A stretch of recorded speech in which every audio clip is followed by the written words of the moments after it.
Hello guys, good day. So meron na naman po tayong barya ngayon dito at mag-update na naman po tayo guys. Konting coin hunting din po. Ayan.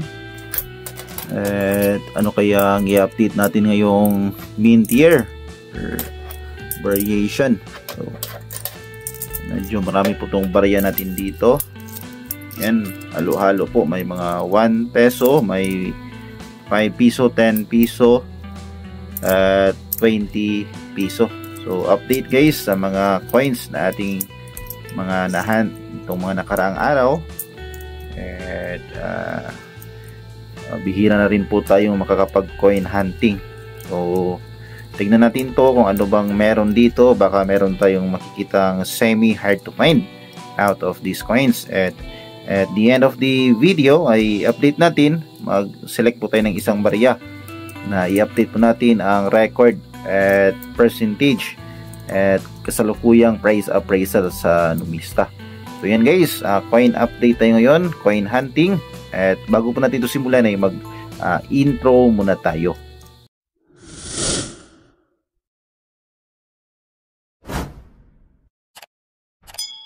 Ayan, hello po sa inyo lahat, good day, magandang araw, mayong adlaw sa inyong tanan at welcome back po sa aking channel. Kumusta po kayong lahat? Sana po ay nasa mabuti kayong kalagayan. So for today's video ay may ilan tayong barya ngayon dito. Tignan natin kung anong meron tayo dito. Bali coin update na may konting coin hunting po tayo ngayon guys. So tirahin na natin to. First coin meron tayo dito year 2011. Yan. So itong 2011 ay nag-iisang variation naman po ito guys. Ito po ay reverse 2 po lamang. Yan. Year 2011. Next, meron tayo dito BSP series na 5 piso coin. At ito po ay taong 2012. At reverse 3 po ito guys. Yan. So if I'm not mistaken, meron pong dalawang variation itong year 2012. So meron pong reverse 1 or reverse 2 yata, o reverse 2 at reverse 3. Yan dito sa year 2012. So next, meron tayo dito year 2018, 10 piso na BSP series. Yan. So itong year 2018 po ay common pa naman po ito.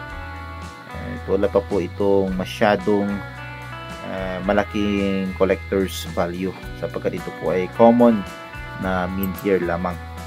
Next, meron tayo dito year 2020.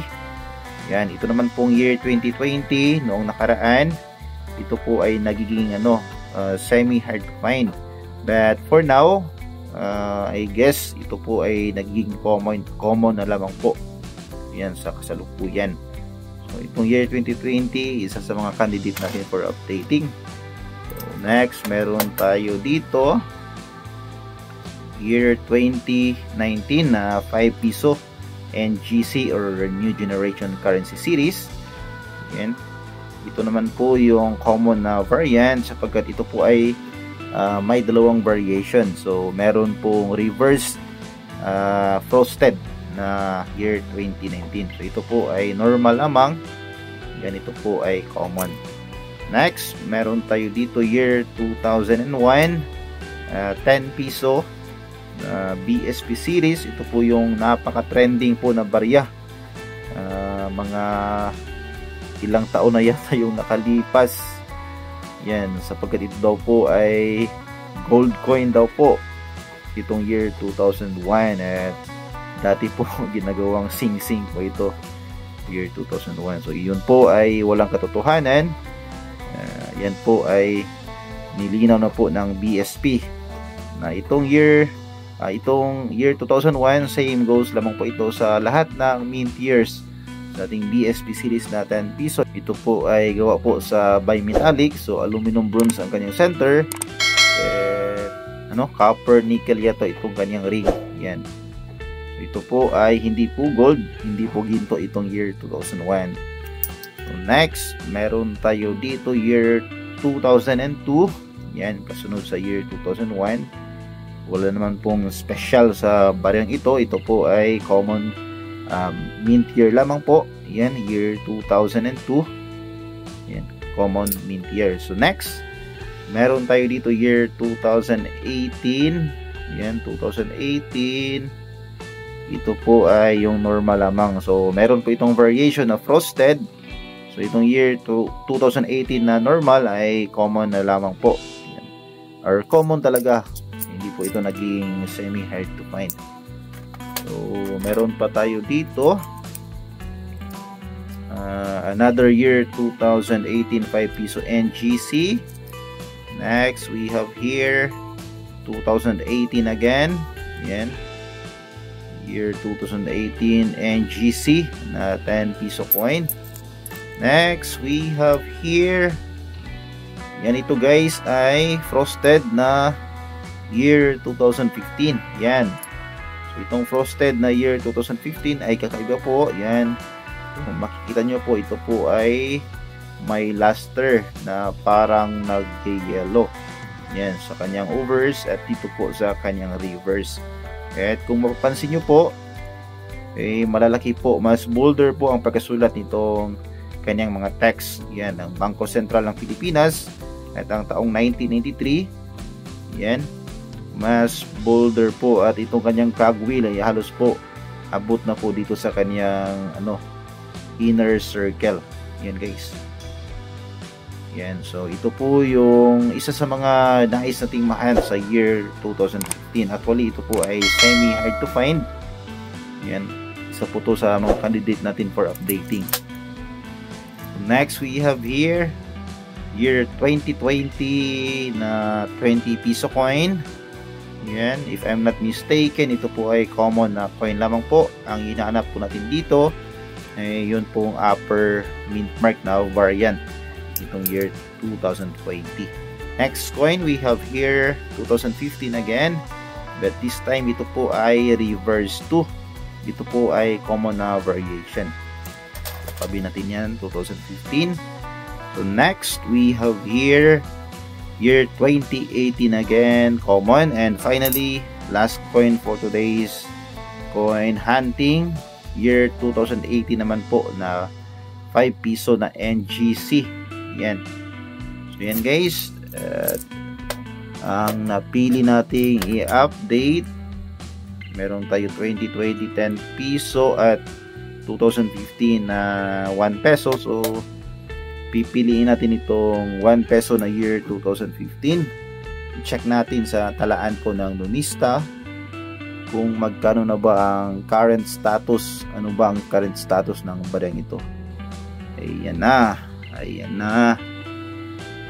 So ang sample prototype dito sa 1 peso magnetic ay year 2014.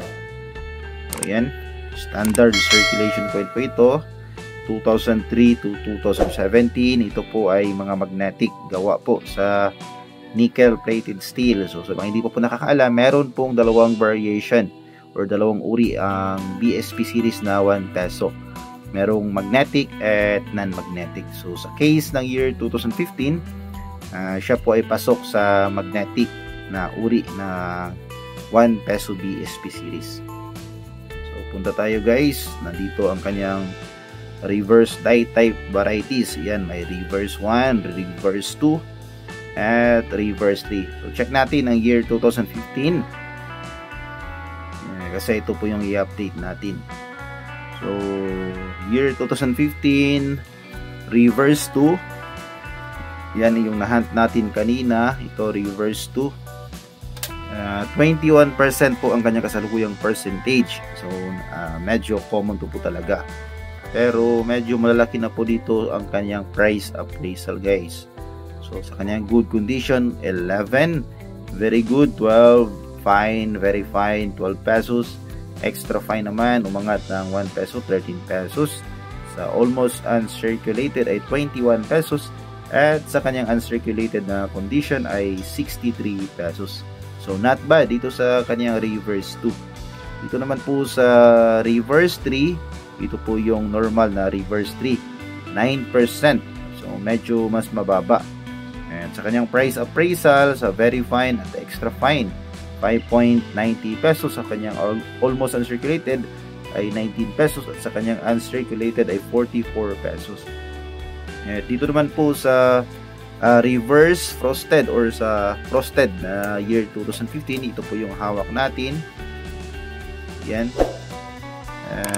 2.0% ang kanyang kasalukuyang percentage. So, medyo mababa na po talaga. Kaya masasabi natin na semi-hard to find po ang frosted na year 2015. So, sa kanyang very fine at extra fine, mababa lang naman po. Medyo ang kanyang price appraisal, 11 pesos. Sa kanyang almost uncirculated ay 53 pesos. At sa kanyang uncirculated ay bakante. Wala pa pong datos sa numista. So, kung mapapansin nyo po, meron lamang pong tatlong uring year 2015 dito. Bold letters reverse 2, bold letters reverse 3, bold letters reverse 3 frosted. So yan guys, pero sa mga hindi pa po nakakaalam, meron pong 5 yata lahat na variations itong year 2015. Meron pa po itong bold letters na 2015 at reverse frosted na year 2015. Yung reverse lamang po yung frosted at yung bolder na year 2015. Unlike po sa normal na bold letters na reverse 3, mas may bold pa po dito sa year 2015. So yan naman guys ang update natin at coin hunting na update natin for today. Itong year 2015 na 1 peso BSP series. So yan, at sana po ay nakapagbigay na naman ako ng kaunting kaalaman, kaunting aliw at impormasyon sa inyo regarding po dito sa ating hobby na coin collecting. At kung bago ka pa lamang po sa akin channel, ay huwag mo na rin kalimutang mag-like, mag-comment, mag-share at mag-subscribe. At pakipindot na rin ng notification bell para updated ka sa mga susunod kong videos. And that's it for this video guys, and we'll see you again next time. God bless.